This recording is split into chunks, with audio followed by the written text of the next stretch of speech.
Agora vamos para o terceiro parágrafo de desenvolvimento. Se esse terceiro parágrafo de desenvolvimento ele está sendo contra, né, o parágrafo anterior, por que não começar com essa expressão? Por outro lado,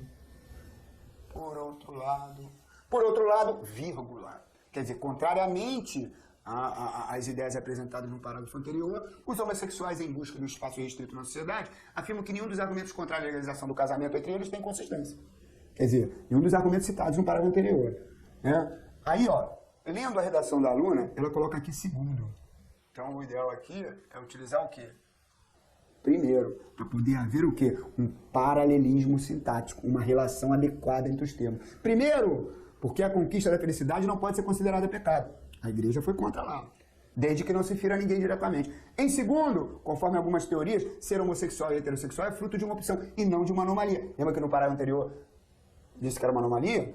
Quanto à possibilidade de uma criança ser educada por 2 homens ou 2 mulheres vir a desenvolver a prática homossexual, só o futuro, olha o posicionamento crítico aqui, só o futuro sem chances até agora poderá confirmar. Então ficou ótimo, uma contraposição com o parágrafo anterior. Se lá a igreja foi contra, aqui está dizendo que não é pecado, desde que não fira ninguém diretamente. Se lá mencionou-se que era uma anomalia, aqui está dizendo que não, é uma opção. E se lá mencionou também que os sociólogos dizendo que a chance de uma criança ser criada por 2 homens ou 2 mulheres era grande, ele vir a se tornar um homossexual, aqui não. Só o futuro sem chance até agora poderá confirmar.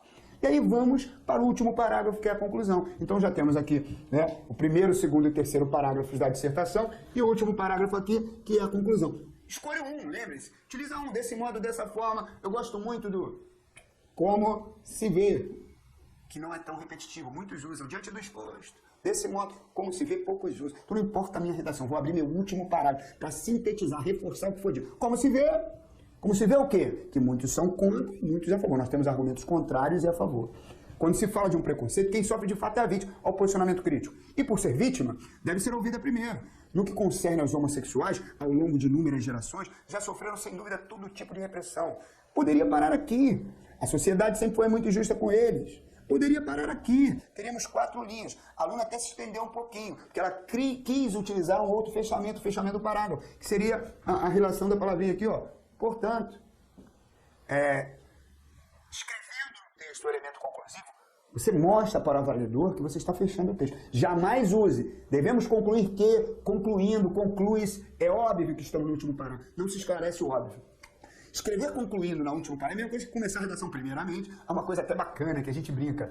Sabe por quê? Aqui, ó, aqui aconteceu o segundo e o primeiro. Muitos escreveriam primeiramente. Galera, uma palavra inadequada. Não existe segundamente nem terceiramente, nem quartamente. Então a gente elimina o primeiramente. Tem que escrever em primeiro lugar, ou em primeiro, como está aqui, ó. Primeiro, segundo, aí vem para o fechamento, né? Quando se fala em preconceito, como se vê, quem sofre de fato é a vítima. Posicionamento enriquecedor. E por ser vítima, deve ser ouvida primeiro. O que concerne os homossexuais, ao longo de inúmeras gerações, já sofreram, sem dúvida, todo tipo de repressão na sociedade. Sempre foi muito injusta com eles. Poderia parar aqui. Só que ela quis acrescer o comentário enriquecedor. Portanto, está mais na hora de que dê ela... Ó, cuidado aqui para não juntar a preposição. O sujeito tem que estar separadinho. Dê ela se retratar, permitindo-lhes o casamento. Ah, Nico, não parece que é a pessoa que está escrevendo o texto? Não, não. De acordo com as posições mencionadas anteriores, ela fez um posicionamento final. Não dela. Houve uma pergunta lá, se é a favor ou contra. Então, no texto dissertativo, houve um posicionamento aos 2 elementos anteriores apresentados contra e a favor, permitindo-lhe o casamento. Que gerações futuras, embasadas em fatos e não em suposições, façam uma avaliação segura. Muito bom o fechamento, muito boa a conclusão. Ela utilizou tudo que se pede para o fechamento de um texto. Então, aqui, recapitulando os elementos de coesão, abrimos a introdução com é notório que, utilizamos elemento entre os parágrafos, abrimos o segundo parágrafo com sabe-se que, como eram ideias opostas, abrimos o terceiro com por outro lado, utilizamos elemento no interior e fechamos com como se vê mais um termo conclusivo. Né? Inclusive, o ideal é você treinar, se puder, utilizar outros termos de coesão perfeito. Né? Eu coloquei os termos de coesão para vocês aqui no gabarito, está seguindo uma ordem respectiva ao texto que vimos anteriormente. E é óbvio, para fechar, nada melhor do que trazer a redação, a dissertação do aluno que foi aprovado no concurso público com nota máxima. Pessoal, nas aulas presenciais, em que trabalha aqui no Rio de Janeiro, né, A chance do aluno tirar nota máxima, uma prova valendo 10, de 8 a 10, uma prova valendo 20 pontos, de 18 a 20, é muito grande quando ele segue todos esses ensinamentos. Né? Por quê? Seu texto fica organizado, seu texto fica com coesão, com coerência. Não se esqueçam da grafia, acaba sendo fundamental. Então, o que acontece? Eu peguei a redação de um aluno que passou para a Polícia Federal, e no concurso da Polícia Federal, e ele seguiu todos os caminhos, todos os ensinamentos do curso de técnica de redação que apresentei no presencial. Vamos dar uma olhadinha na redação do aluno, que obteve nota máxima? Ó, primeiro tema. O tema abordado foi: redige um texto dissertativo posicionando-se acerca das vantagens da utilização da tecnologia da educação em um contexto sociocultural e que é elevado o número de analfabetismo. Vamos pensar sobre o assunto. Vantagens em relação da tecnologia na educação. Contexto sociocultural, pessoas ricas, pessoas pobres, classe média, quais seriam as vantagens da tecnologia? Informática, videoconferência, a utilização desses processos, gente que mora no interior, né, bem no interior do Brasil, que de repente as videoaulas aqui vão facilitar, utilização de computadores, o que pode ser feito com isso, principalmente, né, na educação pública. E aí o aluno montou a dissertação. Lógico, começou com é notório que, né? Foi meu aluno. É notório que o emprego da tecnologia nos processos de aprendizagem pode trazer enormes benefícios a todos que buscam novas concepções pedagógicas. Então, essa primeira frase, não vamos esquecer qual é o nome, tópico frasal. Então, até pedagógica, essa aqui, tópico frasal. O João é notório, está dizendo que trará o quê, pessoal? Enormes benefícios. Vai ter que apresentar quais seriam esses benefícios. Ou então, onde esses benefícios serão utilizados. Dentre outras ferramentas a serem utilizadas, em vez de usar dentre tantos fatores, ele utilizou ferramentas, vocês vão ver por quê. As videoaulas em informática, por seu custo relativamente baixo, são frequentemente apontadas como as opções mais interessantes no Brasil. Então, onde é que estão os argumentos que serão explorados no desenvolvimento? Videoaulas e informática. Subentende-se que no segundo parágrafo, primeiro desenvolvimento, você vai falar sobre videoaulas. E no terceiro, vai falar sobre o quê? A informática. Ó, de maneira bem objetiva, eu não mexi na redação do aluno, eu trouxe na íntegra o seu rascunho, tá bem claro aqui, ó, o rascunho. O Bruno deu uma vacilada aqui, começou com é necessário ressaltar aqui. Por que ele não começou com sabe-se quê? Porque ele utilizou na segunda linha. Então a gente poderia trocar, de repente, por observa-se que... Mas engraçado, não foi apenado. Passou despercebido pelo avaliador. Poxa, Lincoln, houve uma repetição do é. Vocês acreditam mesmo que a maioria utiliza elementos de coesão? Os seus concorrentes nos concursos, no Enem, nos vestibulares, normalmente amontoado de ideias confusas, começam com o artigo, a violência, a vida, o emprego, um dos aspectos. O artigo não une nada, o artigo define. Quem é que une? São elementos de coesão. Olha aqui, ó, conjunção integrante, conjunção integrante. Então, passou despercebido, a banca não retirou o ponto, ele abriu o segundo parágrafo, é necessário ressaltar que... E aí é necessário ressaltar que um dos aspectos mais notáveis em relação às videoaulas, retomou o primeiro argumento. Agora ele vai comprovar por que as videoaulas são interessantes nesse novo processo tecnológico de aprendizagem. Comprovar como? Exemplos, dados justificativos. Sabe-se que não é incomum as pessoas já passaram da idade escolar, sintam vergonha ao posicionamento crítico de voltar à escola ou até mesmo iniciar seus estudos. É importante dar a essas pessoas a oportunidade de aprender para que possam ser cidadãos mais conscientes do seu papel social. Dessa forma, ó, mostra que ele vai fechar o parágrafo. Está aqui o dessa forma. Claramente ele vai fechar o parágrafo. Olha os termos de coesão sendo utilizados para dar progressividade de ideias dentro do parágrafo.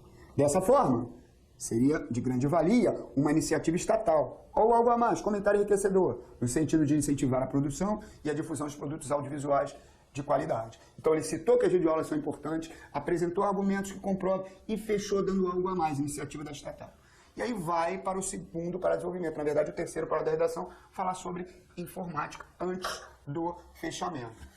E aí o Bruno utilizou aquele elemento tradicional que vimos. Meu terceiro parágrafo, a chance de começar no terceiro parágrafo além disso, na maioria dos assuntos é muito grande. Além disso, o quê? Além do que eu disse no segundo. Então você já vai para a sua prova mentalizando, já sabendo aquilo que vai utilizar no início de cada parágrafo.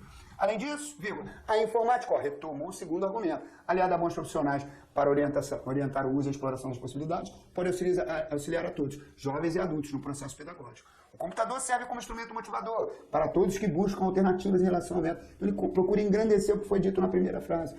Ele justifica o porquê da informática, porque o computador serve como instrumento motivador. Quebra-se com isso outra barreira existente no nosso país, a exclusão digital. Perfeito, bacana. Agora vai para o fechamento, o último parágrafo. Todas as redações que o Bruno fez nas turmas presenciais, utilizou diante do que foi exposto. Ele me falou. E o mais engraçado e o mais interessante, eu sempre fui muito ruim ao dissertar. A partir do momento que eu utilizei os elementos de coesão, isso facilitou, né, a minha progressividade de ideias e facilitou também a coerência textual, o sentido.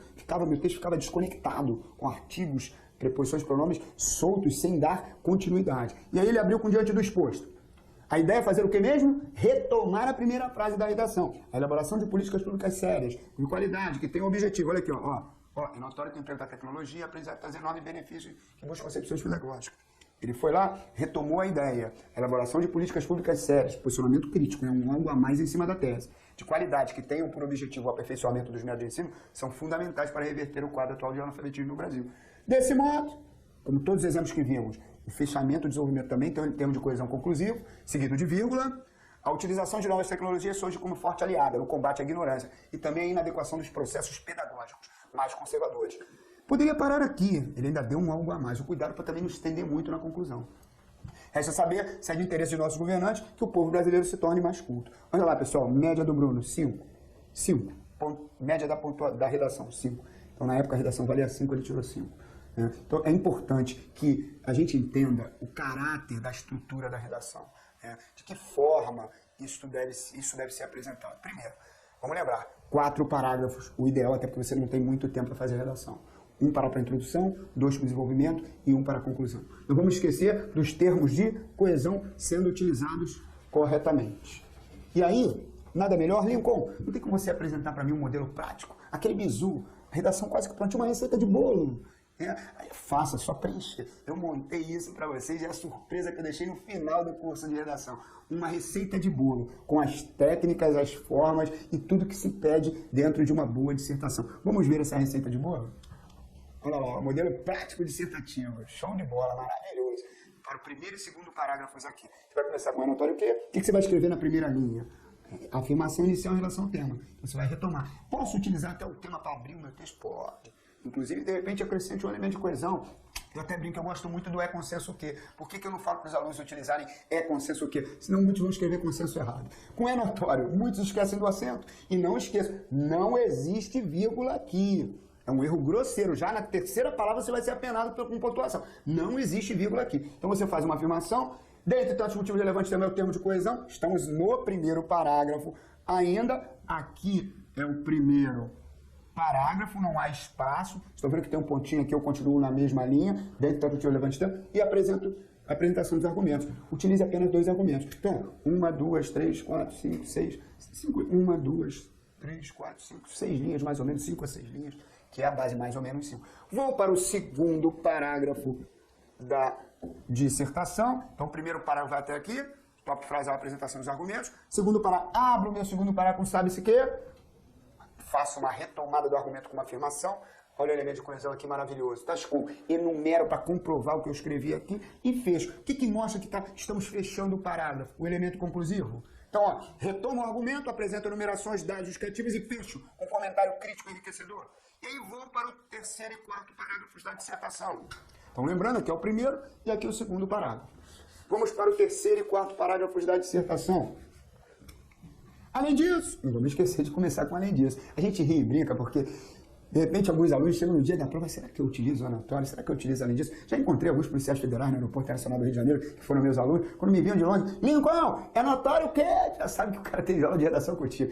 Aí ele vem, acredita, Lincoln, que até na hora de fazer eu titubeei, será que eu coloco? Graças a Deus eu coloquei, que eu obtive uma nota maravilhosa na redação. Então, eu abro o meu terceiro parágrafo da redação com além disso, né? Ele vem até aqui, ó, terceiro parágrafo da redação, segundo desenvolvimento, reafirmo o segundo argumento, apresento uma justificativa. Esse termo de coesão aqui, ele vai mostrar, de repente, uma causa para você ter a justificativa do elemento, visto que, porque, já que, uma vez que. E esse termo de coesão mostra o fechamento. Então, abri o parágrafo além disso, amarrei a segunda frase, a primeira com visto que, amarrei a terceira frase, a segunda com sendo assim, que é o elemento conclusivo. Poderia colocar o logo, portanto. Fechei o parágrafo e vou para a conclusão, que é o quarto parágrafo da redação. Aquela estrutura tripartite que eu falei, introdução, um parágrafo, 2 para o desenvolvimento e 1 para a conclusão. Abri a minha conclusão com como se vê, retomo o tema, a tese ou até um dos argumentos, apresento um posicionamento crítico, um comentário enriquecedor e fecho a minha dissertação, não esquecendo do termo de conclusão aqui também. Então, pessoal, a ideia é errar o menos possível. Margens regulares, não se rasurar um tracinho sobre o erro, né? O espaço dos parágrafos, 4 ou 5 parágrafos na dissertação, preferência 4. Períodos curtos, o que são períodos curtos? É notório que ponto. Vou para outro parágrafo, 2 espacinhos, vírgula, ponto. Não procurar estender muito, porque dá aquela coceirinha. Você escreve 3, 4, 5 linhas. Ai, meu Deus, ainda não coloquei uma vírgula. Dá vontade de virgular, né? Só que vírgula, pontuação são elementos sintáticos. Você tem que conhecer a gramática, inversão de termos acima de 3, 4 elementos. Coloca uma vírgula, oração subordinada antecipada, o vocativo, o aposto. Isso requer um conhecimento sintático e às vezes você não tem. Então, os períodos curtos facilitarão a feitura do seu texto dissertativo. Com certeza, a chance de você ser apenado será mínima. Né? Não tem muito conhecimento do assunto. O máximo que o avaliador vai tirar ponto seria da argumentação. Toda a minha estrutura está pronta, com os elementos de coesão, com a coerência. Fundamental que vocês sigam estes ensinamentos. Então, esse modelo prático que eu mencionei para vocês é a minha cola. Estou dando uma cola para vocês. Né? Vou para a minha redação do meu concurso público com a redação pronta. Isso aqui é a receitinha de bolo. Para finalizar, né, o nosso curso de dissertação, de saber, né, aquele sloganzinho que eu utilizei lá no início do curso, saiba como elaborar uma redação em 40 minutos. Quando você começar a treinar, se o seu tempo tiver lá 1 hora, 2 horas, tem gente falando que eu levo 5 dias para fazer redação, 2 dias. Não interessa, começa a treinar. Você vai aí, mas eu consegui montar o texto naquela estrutura que você veio mencionando. Então agora o que me resta? Baixar o tempo. Tem que treinar muito. 5, 10, 15, 20, 30 redações até o concurso, para poder me soltar e ficar à vontade de escrever o meu texto na hora da prova. Para finalizar, eu coloco aqui as dicas do mestre. Vocês já viram lá no iniciozinho, aqueles 10 mandamentos. Só que dos 10 tem 5 que fazem parte da planilha de correção. E você não pode perder pontos nisso. Grafia legível, fundamental. Mesmo que você escreva com letra de forma ou letra bastão, a letra tem que ser legível. O que é uma grafia legível? É aquela que o avaliador consiga ler com clareza e rapidez, e não fique pensando naquilo que você escreveu. Margens regulares. O que significa margens regulares? Está na planilha de redação. Você tem a folhinha, não vamos esquecer. Essa é uma folhinha padrão. Uma folhinha padrão de redação. O título não foi exigido. Eu tenho que escrever até o finalzinho. Vou escrever até o finalzinho, escrevo a palavrinha até aqui e volto no cantinho. Então eu escrevo aqui, por exemplo, aula. Escrevo aqui, por exemplo, vida. Escolhi palavras aleatórias. Escrevi até o finalzinho e voltei no cantinho. Não tem que dar espaço aqui nem aqui. E aí a perda de pontos é grande, né, em relação às margens. Divisão silábica. Atentar à divisão silábica. Parece que é coisa boba, mas a gente não pode esquecer que na hora de separar a sílaba de uma palavra, se você colocar o hífen de forma inadequada, você comete um erro grosseiro. E o avaliador, antes da leitura do texto, ele presta atenção nisso. Então, você parar a palavra vida, tracinho, dá. Vocês viram isso lá no início. Se a palavra já possui hífen, esperar, tracinho, no. E aí tá aqui, o cantinho, não foi escrever até o cantinho, coloquei o hífen aqui não tem hífen, porque a palavra vida não apresenta hífen, tá ali, ó. A palavra vida não apresenta. E aqui eu coloquei um hífen do lado de cá e outro de cá, porque esperado já apresenta hífen. Então, atentar a grafia, as margens e a divisão silábica. Coesão e coerência, trabalhamos ainda há pouco. Não deixe de utilizar o enotório aqui para abrir o texto. O segundo parágrafo começa com sabe-se que, o terceiro com além disso, e o último com como se vê. Fantástico, isso vai ajudar vocês muito. A redação hoje ela é eliminatória e classificatória. Vários alunos chegaram à aprovação por causa da redação. Alguns não dão valor. É eliminatória e classificatória. E por último, a paragrafação. O que é a paragrafação? O espaço do parágrafo, aquele ligeiro afastamento do lado esquerdo da folha. Então você tem aqui, ó, linha 1, linha 2, linha 3, linha 4, linha 5. Então você vai começar aqui, você dá um espacinho, ó, é notório que, tal. Você dá um espacinho aí, vou começar meu segundo parágrafo. Sabe-se que, mantendo a mesma relação de espaço. Ligeiro afastamento do lado esquerdo da folha é a paragrafação. Esses 5 itens estão dentro de qualquer planilha de correção de redação. Imagina você começar a ser apenado antes da leitura do teu texto. Então, é óbvio que são fundamentais. Não esqueçam, é notório que, para fazer uma boa dissertação, você tem que utilizar os elementos de coesão com correção. Tá? Sucesso a todos! E rumo à aprovação, elaborar uma redação em 40 minutos.